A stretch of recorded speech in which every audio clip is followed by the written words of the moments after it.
lebih tinggi lagi, yang katanya rakyat adalah ibu kandung dari TNI. Ketika ibu kandungnya terjolimi dan si anak diam saja, bukankah itu anak durhaka?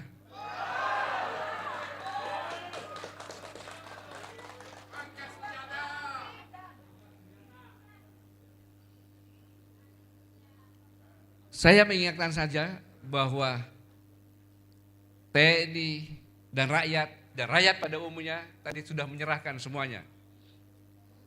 Menyerahkan semua kekuasaan kepada elit politik. Tetapi pohon harta ini sekarang untuk menjadi rebutan antar elit politik dalam memperkaya dirinya sendiri. Sementara TNI dan rakyat yang menjadi garda terdepan dalam memperjuangkan negeri ini, nasibnya terkatung-katung, laksanakan majikan yang semua hartanya habis dirampok maling. Habis dirampok maling. Saudara-saudaraku sekalian, ini sudah mau maghrib katanya. Jadi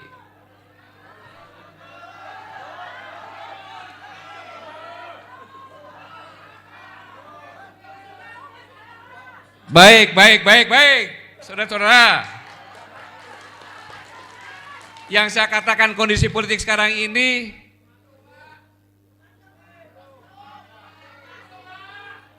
kita harus ingat kondisi seperti ini jadikan tonggak ya. Kita, kalau saya menjadi orang itu begini. Orang yang paling sial adalah orang yang tidak punya peluang. Orang yang baik adalah orang yang punya peluang dan bisa memanfaatkan. Tapi orang yang bodoh, orang yang punya peluang tidak bisa memanfaatkan. Orang yang hebat adalah orang yang bisa menciptakan peluang dan peluang itu dia manfaatkan. Nah, kita semuanya harus menjadi orang yang begitu kena musibah ini kita switch menjadi peluang dan kita manfaatkan. Itu namanya orang luar biasa. Saudara. Nah, dalam konteks seperti ini kita jangan menyerah. Maka sekarang inilah waktunya tonggak kemanunggalan TNI dan rakyat harus dikembalikan lagi. Bukan kemanunggalan yang bersifat semu, tapi kemanunggalan yang benar-benar solid seperti menyatunya gula dan manisnya.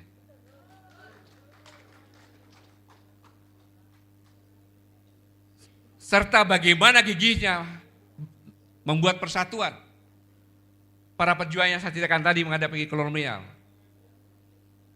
Dan visi misi kemanunggalan TNI dan rakyat harus terbangun sekarang ini, mulai saat ini.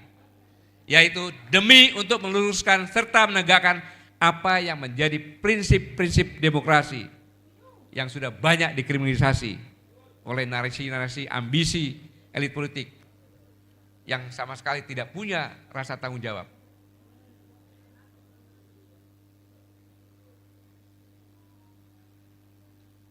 Saudara-saudaraku sekalian, visi misi kemanunggalan TNI dan rakyat harus kita bangun sekarang ini demi kebaikan bersama. Demi untuk menyelamatkan kehidupan berbangsa bernegara yang terlihat semakin terancam pada perpecahan yang sangat serius. Yang kalau tetap dibiarkan tidak mustahil bisa mengancam pada keutuhan negara kesatuan Republik ini. Intinya bahwa kemanunggalan TNI dan rakyat yang harus dibangun sekarang ini yaitu demi untuk mewujudkan visi misi negara, yaitu untuk memberi keadilan sosial, keadilan ekonomi, keadilan hukum, dan kesejahteraan rakyat. Tentu ini adalah visi negara yang senantiasa diharapkan dan dinanti-nanti oleh segenap lapisan masyarakat. Betul? Kemanunggalan yang arti secara filosofi adalah menjadi aspirasi rakyat. Apa yang menjadi aspirasi rakyat itu juga menjadi aspirasi TNI. Apapun yang tidak disukai rakyat terkait kebijakan pemerintah juga, maka itu adalah hal yang mesti menjadi tanggung jawab TNI untuk memperjuangkan penolakannya.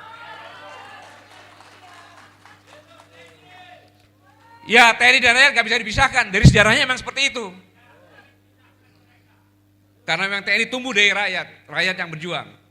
Bahwa TNI selalu berpikir, berikhtiar, berupaya dengan tenaga dan pikirannya bagaimana agar rakyat yang merupakan belahan jiwa raganya itu bisa hidup aman, tentram dan sejahtera. Itu yang harus dipikirkan TNI. Hadirin sekalian, sekali lagi saya katakan, kalaulah kita menurut pada fakta sejarah bahwa berdirinya negara ini adalah merupakan hasil perjuangan para pahlawan-pahlawan yang tidak rela rakyatnya dijolimi oleh kolonial, di mana para pejuang sekarang menjelma menjadi militer atau ABRI. Negara tanpa TNI maka nasibnya pasti seperti raja tanpa laskar. Jangan tinggalkan TNI. Dengan demikian artinya keberadaan TNI dalam kehidupan berbangsa, bernegara memiliki peran penting.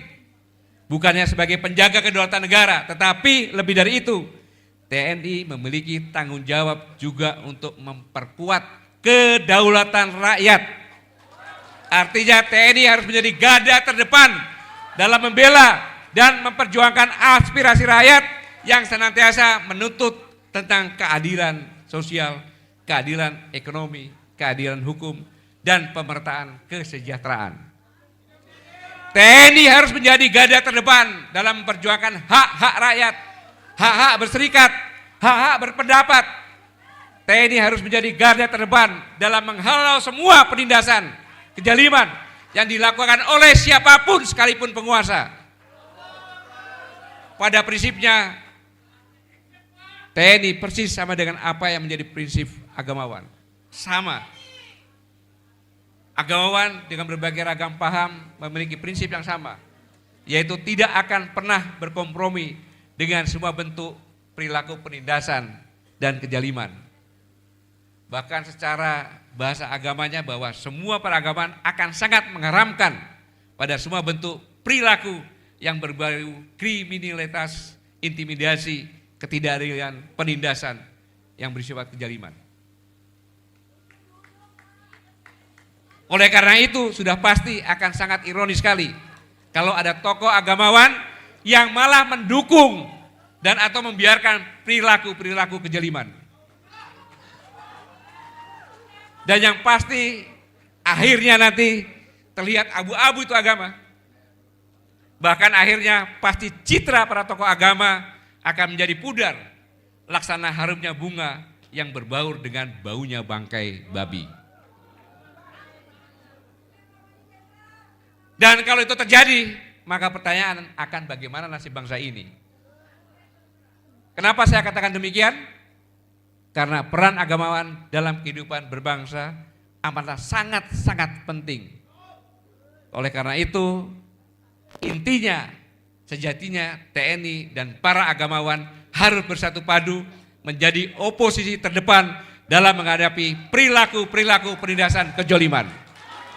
Saya ulangi, agamawan dan TNI harus bersatu menjadi oposisi terdepan dalam menghadapi perilaku-perilaku penindasan kejoliman. Saya hanya mengingatkan saja saudara-saudara sekalian, seandainya dulu tidak ada rakyat yang berjiwa pejuang, yang memperjuangkan, apakah negara ini ada? Enggak ada. Nah, sekarang itu kayak apa ini nih? Berapa negara mungkin tumbuh dan lain sebagainya. Berkat kejijian para pejuanglah, maka sekarang kita bisa duduk di sini. Negara ini masih berdaulat. Dan kegigihan rakyat pejuang tersebut dalam aktualisasi ABRI diberikan contoh dengan kegigihan Jenderal Sudirman. Panglima yang tidak pernah surut namanya sampai kapanpun juga. Namun saudara-saudara, kalau kita lihat sekarang keberadaan TNI saat ini sangat jauh beda dengan pada masa perjuangan dulu. Dulu TNI menjadi suatu yang sangat dielu-elu, bahkan dipandang layak sebuah barang yang amat sangat berharga. Betul? Sementara kalau kita lihat fakta hari ini, kasihan. TNI seperti dimarginalkan, dikebiri, atau seperti dikerdilkan. Kemanunggalan TNI sama sekali tidak terlihat. Karena yang nampak TNI seperti sudah lumpuh, bahkan malah menjadi alat bagi rejim untuk menteror, mengintimidasi, atau menakut-nakuti rakyat demi meraih apa yang menjadi ambisinya. Padahal semestinya dimanapun dan kapanpun TNI sejatinya harus tetap eksis dalam menghalau atau menolak semua bentuk penindasan kezaliman yang dilakukan siapapun juga, oleh penguasa juga yang bersikap kewenang-wenangan. Dan itu harus sudah menjadi prinsip TNI, karena TNI adalah tentara pejuang, tentara rakyat, tentara nasional yang profesional, yang sifatnya sangat tidak mengenal kompromi terhadap semua bentuk penindasan kezaliman. Kalau kita berkaca dengan teori tauladan Jenderal Sudirman, maka semestinya prinsip TNI harus tetap konsisten dalam mengharamkan untuk menjadi penjilat, apalagi menjadi antek-antek rejim yang nyata-nyata banyak melakukan penindasan kezaliman pada rakyat. Justru TNI harus mampu mengedukasi, TNI harus mampu mengedukasi rakyat bagaimana yang benar dalam membangun hidup berbangsa dan bernegara sesuai sistem demokrasi yang sama-sama telah kita sepakati bersama. Pola edukasi TNI harus benar-benar elegan, logis, realistis, sehingga bisa diterima setiap kalangan dan bahkan layak diadopsi oleh lembaga akademisi dimanapun berada. Karena itu peran TNI bukan hanya sebagai penjaga kedaulatan negara, tapi lebih dari itu TNI harus bisa mendorong semua elemen dan atau semua lembaga negara untuk menciptakan ekonomi yang berkeadilan, penegakan hukum yang berkeadilan, dan pemerataan kesejahteraan. Itu yang harus dilakukan TNI. Namun demikian perlu diketahui oleh semua lapisan masyarakat bahwa TNI harus tetap setia, taat, dan patuh pada pimpinan, termasuk kepada presiden. Yang konsentrasi, yang konsisten dalam melaksanakan visi misi negara yang sudah terkandung dalam konstitusi. Dan dengan kemanunggalan TNI rakyat memungkinkan akan tercipta negara yang sehat dan kuat. Sebaliknya, ini camkan benar, sebaliknya kalau penguasa sudah banyak menindas, mengintimidasi rakyat, maka sejarah membuktikan bahwa penguasa tersebut ibarat sedang menggali kuburnya sendiri.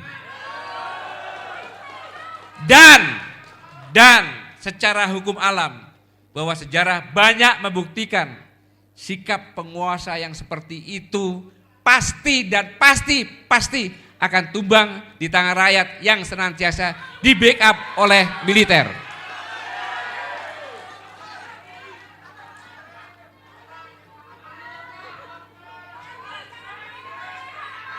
Saudara-saudara sekalian, semoga Allah Subhanahu wa taala selalu memberikan kekuatan kepada kita semuanya, memberi pelindungan, memberi kekuatan lahir dan batin untuk melanjutkan perjuangan hanya untuk negara kesatuan Republik Indonesia yang sangat-sangat kita cintai bersama. Sekali lagi terima kasih atas kehadirannya dan semoga apa yang kita lakukan hari ini merupakan amal ibadah.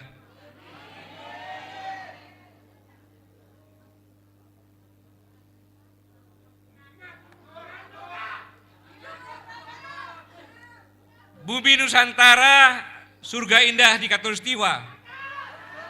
Sumber daya alamnya melimpah ruah. Demi masa depan bangsa dan negara kita. Mari bersama maju bersatu, tak ada kata menyerah.